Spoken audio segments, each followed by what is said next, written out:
Good evening, everyone. Welcome to the Empowered Minds Mental Health Workshop hosted by Shining Light Children Foundation. So it's time for our parent session, and we'll be having Mrs. Oluwatoyin Ogunkanmi to facilitate the session. She's a family psychologist and a parent coach as well. Welcome. Over to you, ma'am. Hello, good evening, everyone. Thank you so much for Good being evening. part of this program. My name is Oluwatoyin Ogunkanmi. I'm a family psychologist. I work with parents, I work with adolescents, and I work with organizations. I provide people, individuals, organizations with resources to build and to live a thriving life. So today I'll be looking at how we can break mental barriers and build resilience in our children so that they can strengthen their mental health. I'll first start with what is mental health. Mental health is a word that's being thrown around. A lot of people talk about, oh, my mental health, my mental health.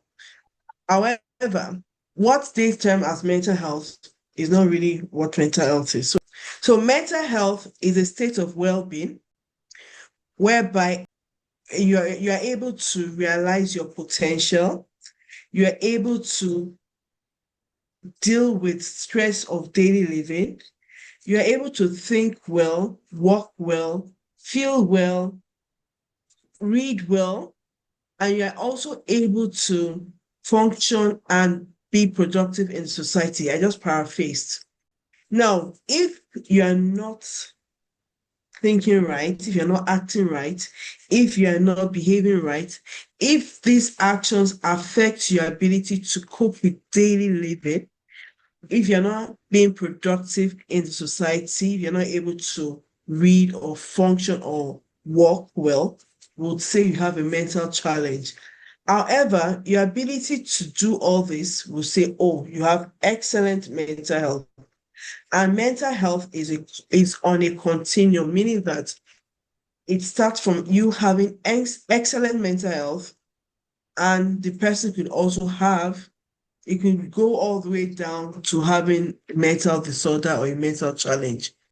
And the purpose or the reason for this session today is to equip parents with resources, with tools, with information on how to build their teenagers or the adolescents, or how to strengthen the adolescents' mental health. I'll be talking about what are the common mental barriers that can affect adolescents' confidence, motivation, and mental well-being. I'll be talking about how your parenting style, your parenting attitude, the way you communicate can either reinforce or break these barriers. And I'll also provide practical tools to help you build resilience in your adolescents. Now, if you're here, I would like you to go to the comment section and type what were the things or what were the fears that held you back as a teenager. I would like you to write that down in the comment section.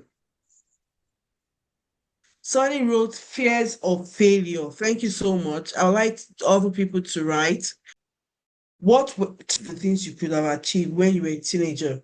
Most of the things you were afraid of, or most of the things, because when I say I was too shy, okay, thank you so much for that. Most of the things that held us back when we were younger might still be the things holding our children back. And as parents, I want you to know that your children want to be confident, they want to strive, they want to be out there. But few things are holding them back. And these few things are what we call as mental barriers. So for some people, it could be, oh, I'm not good enough. Another person might say, oh, my parents never understood me. Another person could say, oh, I was shy. Somebody said fear of failures, right? Now, as parents, we need to understand that these mental barriers are still things that might be holding our children back. Now, when we talk of mental barriers, what are mental barriers? Mental barriers are those limiting beliefs, those fears, those negative thought patterns we have, those messages that we've internalized that affect our self-esteem and confidence. These are things that we call mental barriers. And for adolescents, they also have these mental barriers. And what are the major mental barriers that adolescents have? Can't do it. I'm not good enough. Another might say, oh, I'm not beautiful enough. Another might say, oh, nobody likes me. Another person might say, oh, I will fail anyway, so why should I even try? Another might say, oh, I my parents don't understand me. So what's the essence of me even going ahead?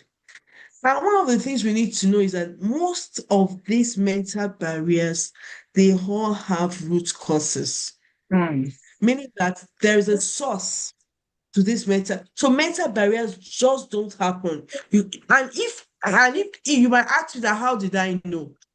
If you have a baby around you, do you know that babies are not afraid? I want us to go to the Yes. comment section and type. Johnny wrote fear of judgment. Okay, thank you so much. Do you know that babies are not afraid? They are babies. So the way God created us without fear. But Yes. due to learn and things we've learned in the environment. Either a baby is about to walk and the mother will shout, hey, hey, hey, stop, stop, stop, stop. That is putting fear in your child. I remember there was a course I did, something of fear. I can't remember the name of the course again, but it has to do with fear. I can't remember. It has to do something on fear, you know. And one of the things we learned there is that we were all born fearless. Everyone was born fearless. However, due to the way we were raised, due to our environment, due to things that have happened to us, these things create, as in, instilled certain level of mental barriers into us. So I want us to go to the root of the mental barriers. So for those who have written fears of failure, either being too shy or fear of judgment, when was the first time you can remember experiencing this fear? I'd like you to put it in the comment section. Let's type. Someone said as far back as secondary school. So can you remember what happened that made you to become more conscious of yourself, to make you to become shy? Something might have happened. Someone said when writing examination. Wow. Thank you so much. When we talk of mental barriers, our mental barriers have roots in things that happened to us when we were younger. And we call these roots significant emotional experiences. I'd like Tony to type that down. These are mostly the root causes of our mental barriers. So, what are these significant emotional experiences? It could be either from harsh criticism, from somebody criticized you. It could be due to parental comparison. Maybe your parents were comparing you while growing up. It could be due to unresolved trauma. It could be due to societal expectations. It could be due to social media pressure. So all these things are root causes of mental barriers.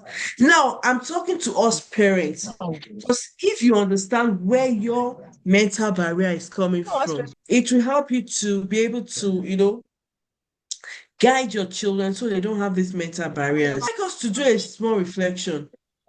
While growing up, what unhelpful message did you hear at home that you have internalized and is still playing out to now that you're an adult? Now, how do we influence our children's mental barriers? By the words we say to them, the tone of the words of the tone when communicating with them, the way we react when they've told us something or when they've done something. These are part of the things that would influence your children's mental barriers. There's something we call the mirror effect that says the way that our children see themselves, they see themselves through the way we see them. So I remember, and this didn't even happen today. My daughter said something, and the way I looked at her, unconsciously, And she was like, Mom, why are you looking at why is that you don't believe what I just said, you know? So the way we look at our children, the tone we use, the words we say, these are part of the things that influence their mental barriers. So, for example, your child maybe didn't score too well in an exam, and the next thing you go, you're like, oh my goodness, you're such a failure. What are you the only one in the class? What are you doing? The other people that pass, they have two heads. Do you know that indirectly you've sown a negative seed in the mind of your child? And that seed is that they're not good enough. So, as parents, please, I want us to watch the words we say, watch the way we act, watch the tone we use when having conversation with our children. Because these things are part of the things that can affect their mental health. I work in a mental health facility, and most of the time, when I have an interaction with a patient, I do what we call the first thing I'll do is called initial assessment. And initial assessment is so detailed that we go as far back as when they were young in primary school. Tell me about your primary school. Tell me about your secondary school. Tell me about your relationship with your parents, you know, because these are signs or these are ways we get to know their mental filters, what is going through their mind, what are the barriers, what are the barriers to them getting help or becoming better, or what are the source or root causes of what is happening to them. So as parents, please, let's avoid phrases that will break our children. Instead, let's use phrases that will build them. Do you understand? Let's use phrases that will build them. Now, how can we help our children to strengthen their mental health? One way we can help our children to strengthen their mental health is by building resilience in them. I was on a platform yesterday. I think yesterday was Friday, yes. No, 2 days ago. And the person said the level of resilience you have will determine how your mental health will be, and which is right. So when we talk of resilience, what do we really mean by resilience, parents? Resilience is your ability to build, to recover, your ability to bounce back, or to recover quickly after experiencing a setback, a stress, or a challenge. That is what we call resilience. Your children's ability to bounce back. And this is one skill we all need to build in our children, resilience. Why is resilience important for our children? For your children to for your children to be successful, they need resilience. Resilience is one skill they have to develop because it helps them, it strengthens their mental health, it helps them to face disappointments, failures, and recover from them instead of them giving up, instead of them feeling, I would like somebody to type this, please. Instead of them feeling defeated, resilience help your children to face disappointment with the hope and with the knowledge that they can overcome those disappointments. Resilience build your children's mental health. It helps them to become, it takes away overwhelm from them. Young people who have resilience are less likely to feel stressed, to have anxiety, or to have depression. Why? Because they are able to manage their emotions properly. They're able to seek help when they know that, oh, I can seek help. And they're able to maintain a sense of hope, even when things are going bad, because they know that I would overcome this. And another thing resilience does for your child or your children is that it helps them to build problem solving skills. What do I mean by this? Once they are faced with a problem, instead of them giving up, they'll look at the problem and think of ways to overcome that problem. So rather than them running away from problems, guess what? They'll think through the problems and they are able to come up with solutions and options and alternatives. Instead of saying, why is this happening to me all the time? They will say, what can I do differently? How can I overcome this trouble? Another reason we need to build resilience in our children is that it encourages emotional regulations. So when your child is able to, once your child can learn how to handle frustration, anger, or fear in a healthy way, they're able to make proper decisions. One of the things I tell people is that, see, if you are not able to manage your emotions, you will always make bad decisions. Because when you are able to manage your emotions, you're able to think through whatever is happening around you, and you're able to respond rather than react impulsively. So resilience help your children to build emotional regulation and also helps them to balance themselves. And finally, resilience prepares them for adulthood. So one of the things I tell parents that, see, the adolescence year is a period of training. One of my books, Preparing Your Children for Independent Living, Preparing Your Adolescents for Independent Living, is one book that I recommend for every parent, because this is one book that teaches you how to prepare your children for adulthood. It can help them. Well, if you've been able to build your children's resilience, they will be able to pressures of school, relationship, and the pressures of uncertainty in adulthood, and gives them inner stability. And this will help them to adapt to changes and keep them grounded in who they are. So resilience is one skill we all need as parents, and also is one skill we need to instill in our children. Resilience is very, very important. Without resilience, children will have mental health challenges. And not just children, even adults. So how do we build resilience in our children? That's the next phase I'm going to. The first thing as parents is that we need to be able to model resilience in the home. When something happens to you as a parent, what do you do? How do you respond, or how do you react to that incident? You say, oh my goodness, this thing is always happening to me. I'm a good for nothing person. What are the words that come out of your mouth when things happen to you? So the first step in building resilience in our children is you modeling resilience at home. Very, very important. The next step is having an open policy where your children can talk to you about their emotions, about how they feel. When you have an open channel of communication in the house, when your children can talk to you about how they feel, it actually helps them in managing their emotions, which also leads to them being resilient. If they know that when they feel sad, they can talk to mom, and mom will reason with them, and they will talk about, okay, why are you feeling sad? What happened to you? What were you thinking? Did anything happen to you? And you're able to have that conversations with them. Not that your child comes to you and say, I'm feeling sad. And you go ahead, what do you want me to do about that? I beg, go and sit down. No. Let's be able to validate our children's emotions. Very important.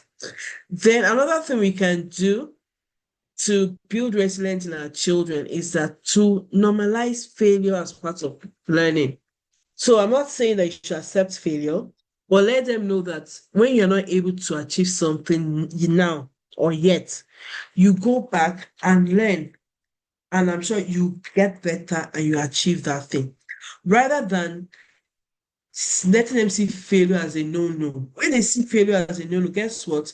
They'll be looking for ways to boycott failing, or they'll just be looking for ways to so they've given them an assignment. Instead of them they go through the process of learning how to do the assignment, they'll be looking for shortcuts just to get to the answer. You know what we say, we roll to the answer. That's what they'll be doing. Now, another way we can build resilience in our children is, let's set realistic expectations for them. When you set expectations that are realistic, the expectations that will make them to, push and get and achieve those expectations, it reduces pressure and helps them to know that they can keep going.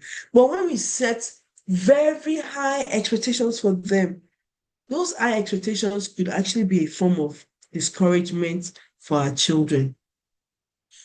Then finally, let's prioritize rest for our children. Let them know they have to rest. It's not all the time they have to, let them know that there's time for them to rest. Let them set boundaries. Let's teach them how to set boundaries. Around their time, boundaries around their emotions, boundaries around their resources, boundaries around their thoughts. Let them know that it's not everything that happens on the streets of social media that they have to put into their memory, or they have to suck in, because this will also affect them. So as parents, please, it's very important that we build resilience in our home. Let's build this resilience in our children before they go out. And another way they can build resilience, one of the easiest way, allow them to do house chores. Let them do things in the home. Let them do things in the home. House chores is one way of building resilience, because they know there's a process. You wake up in the morning, you arrange your room, you sweep your room, you lay your bed, you sweep the house, you cook, they know that it's a process. And this process would help them. And also remember, the words that come out of your mouth, the way you respond to them, the way you react to them will determine how they feel about themselves. Do you have any question? The topic given to me today is how we can break mental barriers and build resilience to strengthen the mental health of our children. And the first thing I spoke about what mental barriers are. And I said that one of the ways mental barriers are built are by things we say to our children, things they've experienced while growing up, and also the way we respond to them. I said mental barriers are limiting beliefs, their fears, the negative thought patterns that we have internalized that affects the way we feel and see ourselves. And I said, as adults, if we can remember those negative things we thought about ourselves while growing up, those things that held us back from achieving things we should have achieved, those are the same things our children are experiencing now. I spoke about what resilience is. I said resilience is their capacity to recover quickly from challenges, from stress or setback. And I also spoke about how we can build resilience in our children. Now, I want to talk about what are the core components of resilience. Number one, emotional regulation. As parents, we have to help our children to name and manage their emotion. Once they can manage their emotion, it will help them with resilience. Number two, let's teach them to have a growth mindset. How do we teach them to have a growth mindset? When they know that they have to trust the process. They should not just think of the result, but they should also trust the process that will take them to the result. That will give them a growth mindset. Number three component of resilience is problem-solving skills. Let our children know that they have to learn how to solve problems. And as parents, let's give them age-appropriate challenges, things that they can solve. So, for example, your child comes home and says, "Oh, Mom, I can't do XYZ." Tell them to think, go back and think about it. One of the things I do when my children ask me questions, I always throw the question back at them. What do you think? Right? Then another component of resilience is optimism and gratitude. Let's teach them to reframe all those negative mental filters, all those limiting beliefs. Let them learn how to reframe and change them. So instead of saying, "I'm not good enough," you teach them to say, "I'm on the way of becoming better."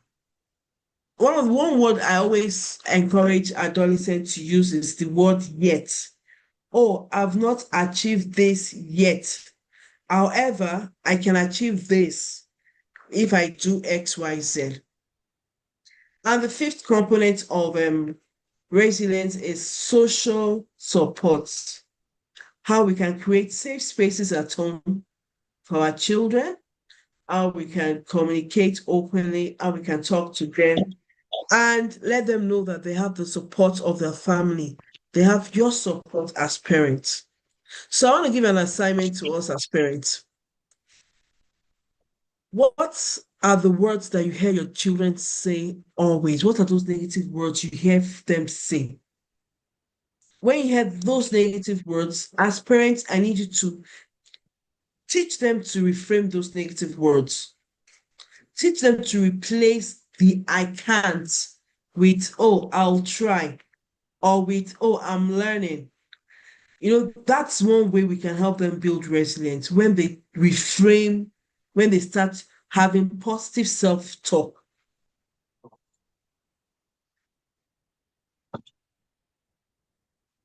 Then finally, let's also instill purpose and faith in them. Let them know that once they have, I heard Auntie Daniela saying this when I joined. He said something about once a child has a sense of purpose and identity, it helps with their resilience. And it is true. As parents, let's instill a sense of purpose in our children. Let's also encourage faith. Let them know that all things with God, they can achieve all things. I'm a Christian. And one of the things I encourage the words from the Bible. When you read your Bible, when you affirm, when you repeat, when you memorize words from the Bible, when you're faced with obstacles, these words will lift you up and will help you to know that you can keep going. And as parents, it's important that we teach our children this. We teach them to instill faith. We teach them by instilling faith and purpose in them. Very, very important. Remember, let's teach them to replace all the limiting beliefs with empowering thoughts. Positive self-talk is very, very important. So I'll be stopping here. Thank you so much, everyone. Thank you so much. So, Daniela, thank you so much.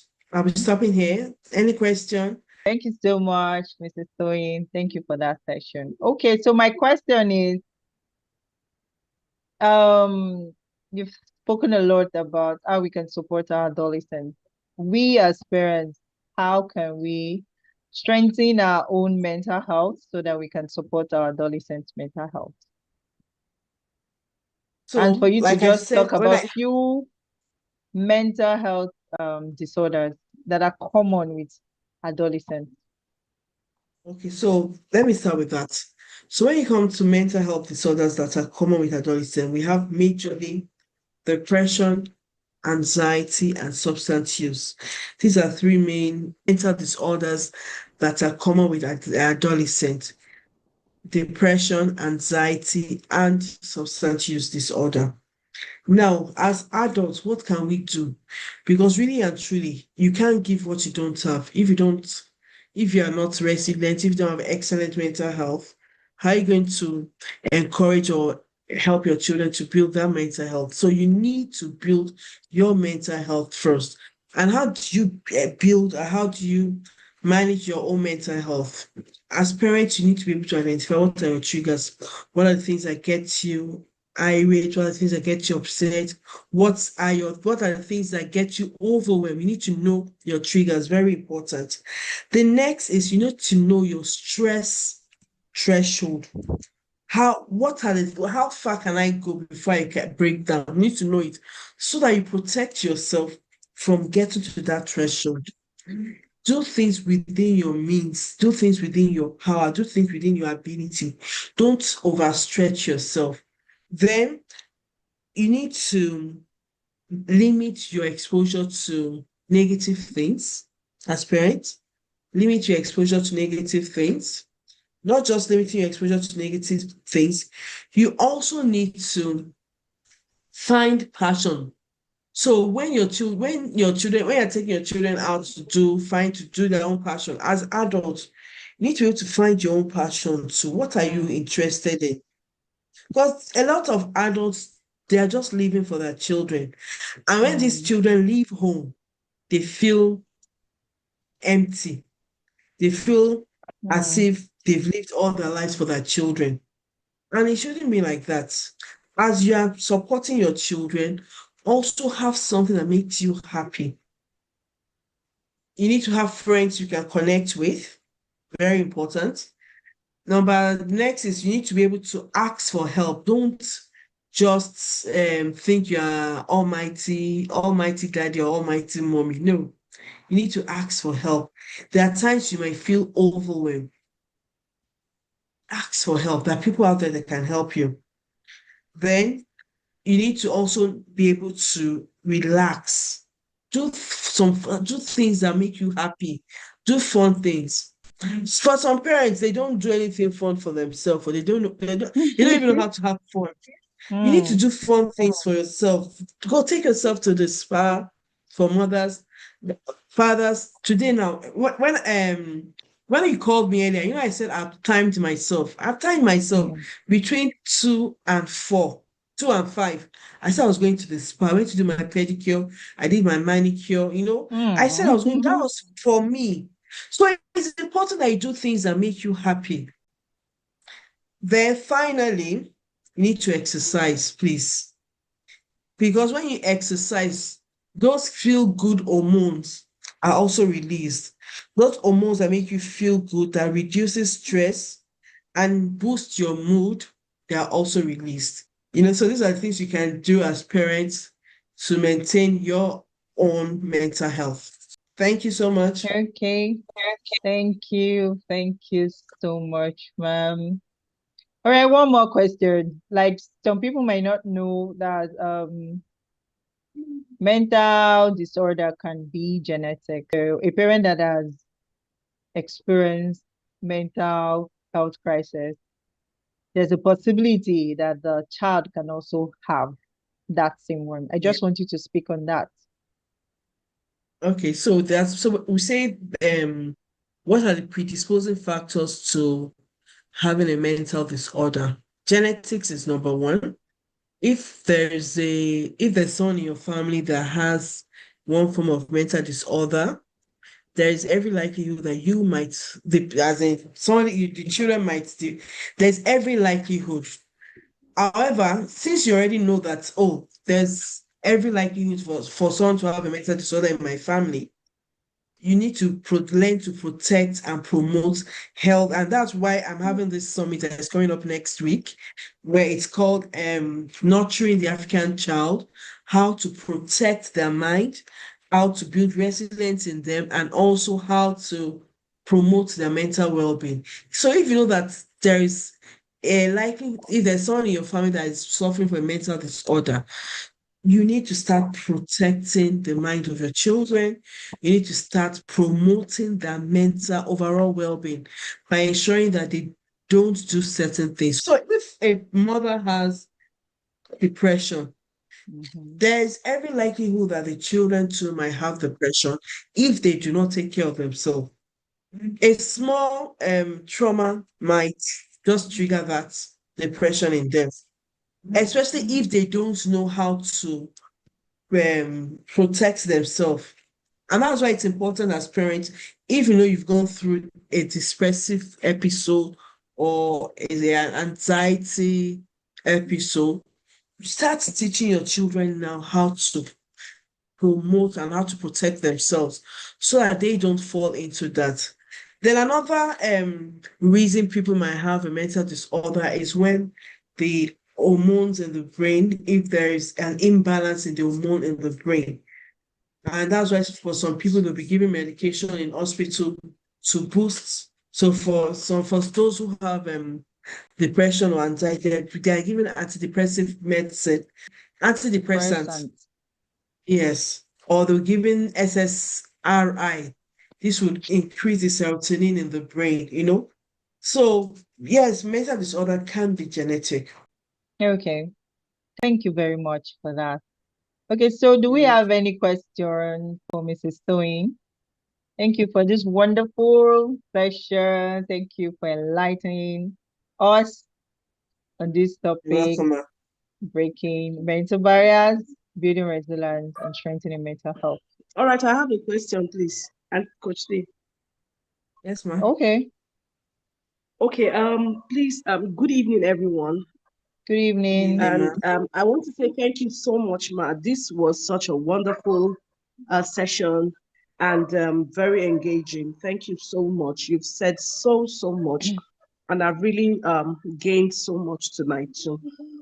All right, but what happens to? I want you to throw more light on parents. Like the reflection question you threw initially was that we should reflect into our while growing up, was there any negative words that's been said, by our parents, and was still up till now that is still in our subconscious mind, or that was still, maybe thinking on also.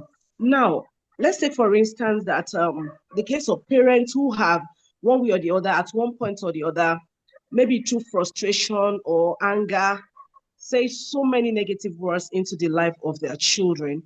And probably, I don't know, the children, one way or the other, because of that, they have been withdrawn, you know, and there's been maybe like emotional disconnection, the child, because of that, is not able to, trust and be able to open up to the parent, and the communication gap, has been left. So how do we help such parents to build a relationship with the child?